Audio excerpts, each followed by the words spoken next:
question for you. How do you like your spirits?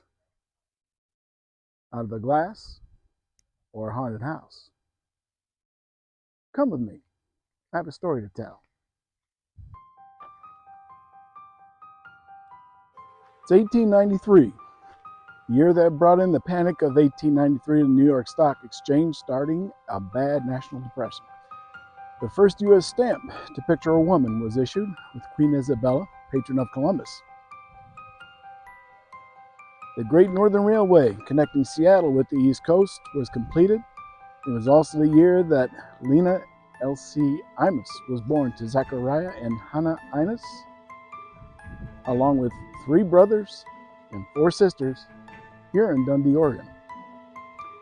Not much is known or recorded about the Imus family, but they were a simple family looking to stake their claim in the blooming western frontier, working through hard times of love and hard work, keeping the family unit together.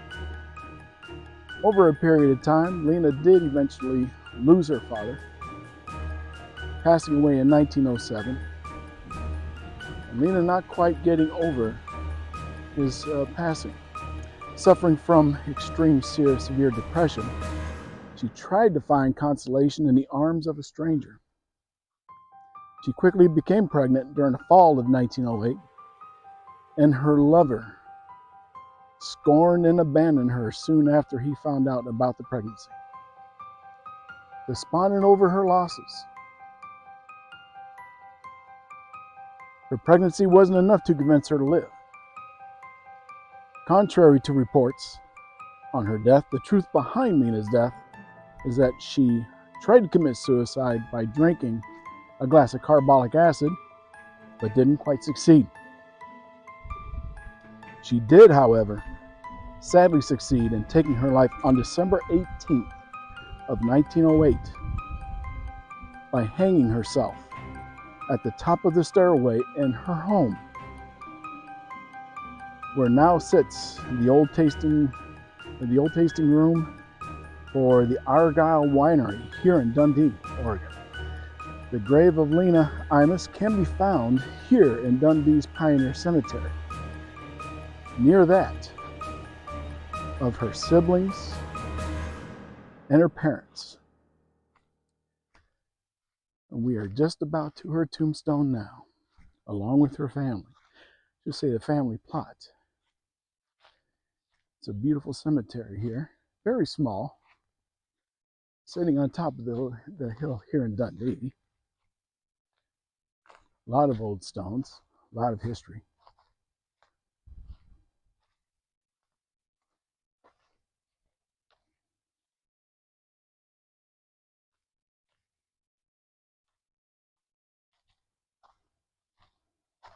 And also it is very warm out today. Top of my head is definitely starting to bake a little bit. That's okay.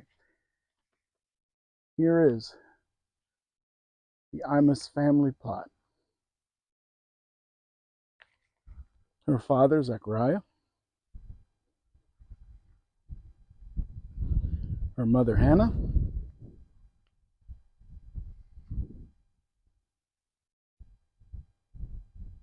And of course, Lena herself. Not dead, but gone before. Her siblings, Francis, Alvin, Lena's herself, Gertrude, and Ralph.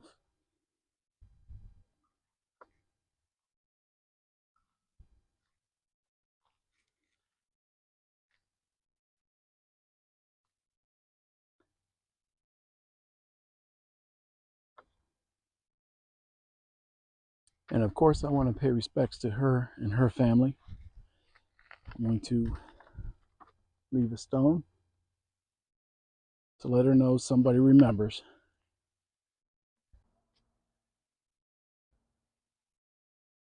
Lena's ghost is said to inhabit the winery's tasting room and offices right off of 99 West here in Dundee. This is the new tasting room over in this area. where glasses are claimed to move about on their own, fall on the floor, shatter.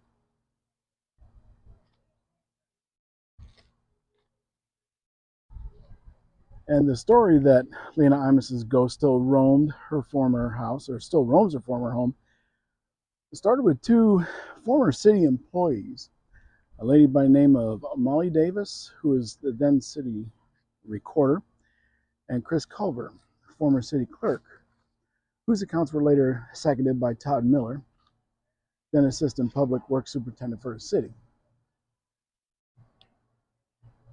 According to a Newburgh graphic report in 2000, the trio witnessed strange occurrences in and around the building and area with flickering lights, sound of footsteps, and the scent of lilac perfume, which is Lena's favorite, to this day. While the spirit of Lena Imus has not proved too troublesome to winery employees, it doesn't lack the power to scare. According to a number of visitors and eyewitnesses, the scent of lilac perfume is noticeable on a regular basis. Glasses move around on occasion, like I stated before, and witnessed by employees, with them, of course, falling to the ground and shattering on occasion. Along with the fact that her white, misty figure has been witnessed around on occasion and witnessed by employees and customers alike. It's also shown at the top of the stairs where she hung herself inside her former home, and I'm taking you there now. Additionally, a female shadow figure has also been witnessed by employees and a number of witnesses here on the grounds as well. Usually in the evening, but here nonetheless.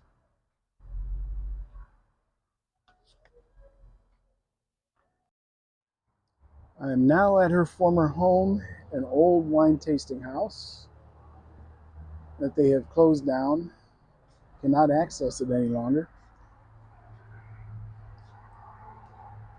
And you'll notice the stairwell up here at the top, right where those pictures are, right in that area was where she was found hanging in 1908. And as I said, they see her figure every now and then around here, a white misty figure. They hear footsteps going up and down these same stairs around here on the floor, as well as out here on the surrounding deck.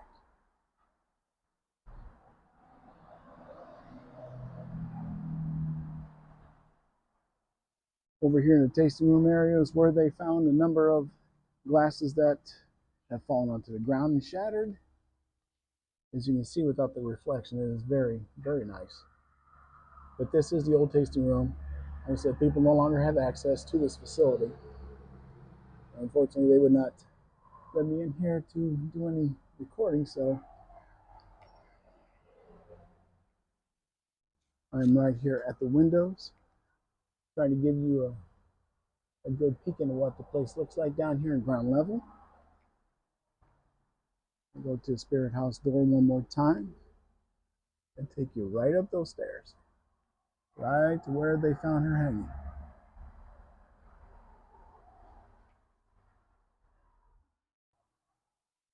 My take on this whole scenario is that she didn't ask for anything. She didn't ask for what happened to her. And she was raised in a good home with loving parents, loving siblings. And because of the meanness of a betrothed who she was in love with, gonna start having a family with, decide to just up and leave her, was a real shame. And of course, it's not only just a tragic occurrence, but enough to bring her back and mourn the losses. I just hope that she's resting in peace. And with that, thank you for joining me. And until our next video, take care.